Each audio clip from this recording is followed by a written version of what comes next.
understanding of usury, so I looked it up in the dictionary, and sure enough, usury is defined as the lending or practice of lending money at an exorbitant interest. Now, Tucker does not have this definition. He states usury has three forms. It's interest on money, rent on land or houses, and profit in exchange.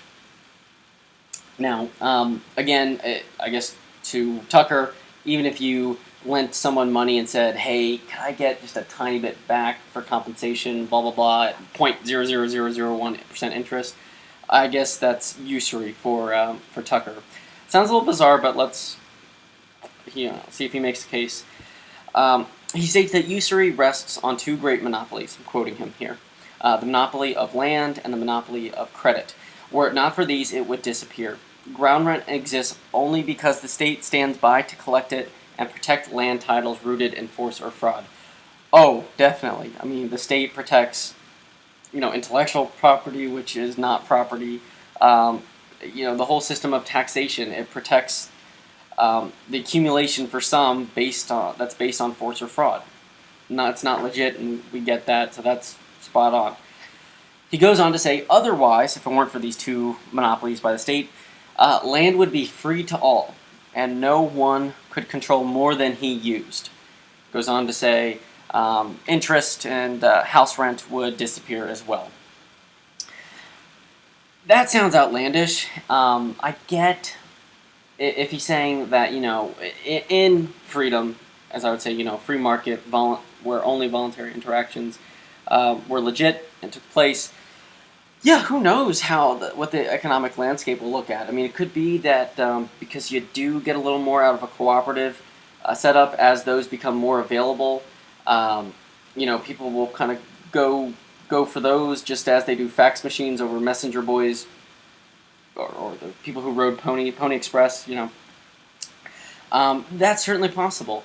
I still have a hard time believing that rent, which I would just define as the trading of the value of land or a roof over your head for the value of some other form. It could be medium exchange. It doesn't have to be. It could be just labor. You can live here if you will dig this garden for me or what have you. I mean, to me it sounds completely bizarre to say with certainty, no rent, no profit on exchange. It will ever happen if we get rid of the state. Because, right now, I mean, at least in the short term, my goodness, I would think of someone, if you're traveling, what if you want to stay somewhere? Certainly you can't kick someone else out of their own place that they're using, but, maybe they can make room for you with a little bit of effort. They'll clean the room, something like that.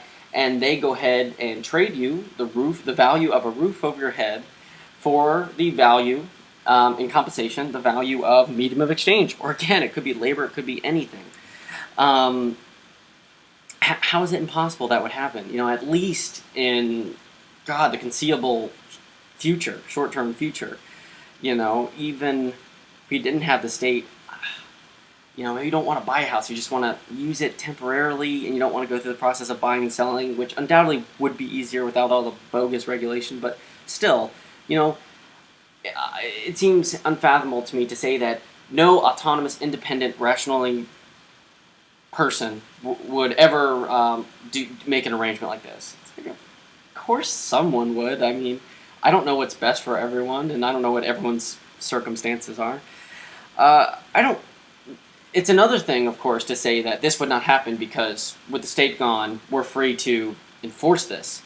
Just as, right now, we're supposedly free enough to act as third-party self-defense and other forms of theft and assault and things like that. And, of course, if he's saying that, then that just sounds completely bizarre. And, again, certainly anyone who ascribes to that says the labor theory of value is enforceable, that, this usury is stealing the product of labor, they do consider it theft. Well, you might not enforce that on me, because right now the state police protect me, I guess, in that odd way.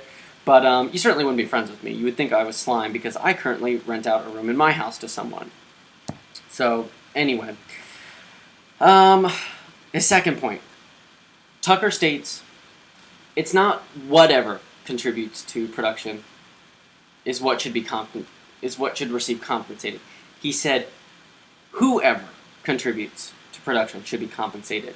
So even if a laborer is using a machine to make bread, 100% of the production compensation should go to the laborer, none of it to the machine, because machines are things. As he says, what's are things, and things have no claims. And he totally rejects the idea that the owner of the machine, or the one who made the machine, should receive any money or value from this production process. Tucker does say that instead, quote, the maker of the machine is certainly entitled to pay for his work, fully paid and paid once, no more. Again, what are you basing this off of? I mean, my goodness, can you not imagine maybe someone wanting a piece of machinery, can't really justify buying it outright because maybe you don't use it enough, but just want to use it here and there, kind of like someone would rent a truck for a few times a year, but doesn't mean I want to buy a whole truck because it's too expensive, and I would rather get something, I save money by buying something more efficient on gas, and then a few times a year where I need to haul cargo, just rent it for $20-30 a day, Ugh, that doesn't make any sense. Another example I just thought of is, what if you have a really nice oven that's used to make that has special features, maybe it's one of those types that rolls through, you put it in here and it comes out here, and it goes through this process, because it makes these fancy French pastries, and it's your hobby or small business, whatever. That's great, you spent the 500 units, however it costs to buy one of these expensive machines, but what if there's someone who they like making it too, but they don't do it enough to justify buying